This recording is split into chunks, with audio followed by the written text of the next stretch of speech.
এটা মুসলিম দেশ, কাজে এটার আদালত ইসলামী শরীয়ত অনুসারে পরিচালিত হতে হবে। এটা মুসলিম দেশ, এটার সংসদ ইসলামী শরীয়ত অনুসারে পরিচালিত হতে হবে। এটা মুসলিম দেশ, এটার অর্থনীতি ইসলামী শরীয়ত অনুসারে পরিচালিত হতে হবে। এটা মুসলিম দেশ, এটার রাজনীতি ইসলামী শরীয়ত অনুসারে পরিচালিত হতে হবে।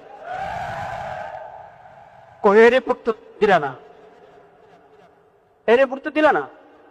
আমরা তো মুসলিম, আমরা আমাদের ইসলামী স্বাধীনতা, আমরা মুসলিম হিসাবে আমাদের ধর্মীয় স্বাধীনতা থেকে বঞ্চিত। সেজন্য সব সংস্কার হয়ে যাচ্ছে, কিন্তু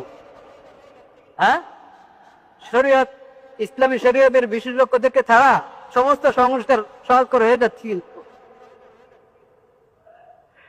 আর মত বিনিময়কে মতামত দিচ্ছেন, কিন্তু ফায়সালা কে করবে?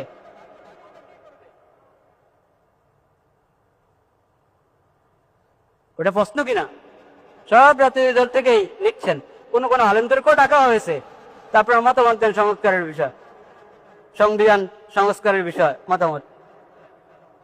কিন্তু ফায়সালাটা কি করবে? মতামত তো নিল সবার থেকে, ফায়সালা করানোওয়ালা, তার ফায়সালার মানদণ্ড কি?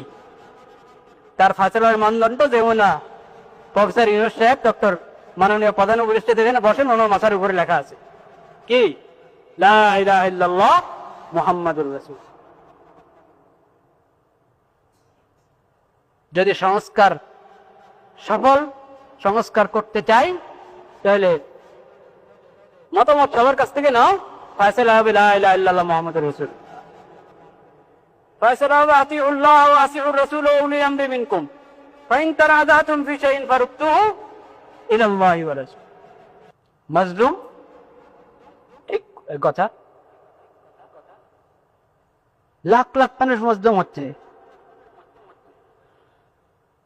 এত মানুষ মজলুম হচ্ছে, আমি কি করবো? থাক না, না, মজলুম তোমার মজলুমের পাশে দাঁড়াতে হবে।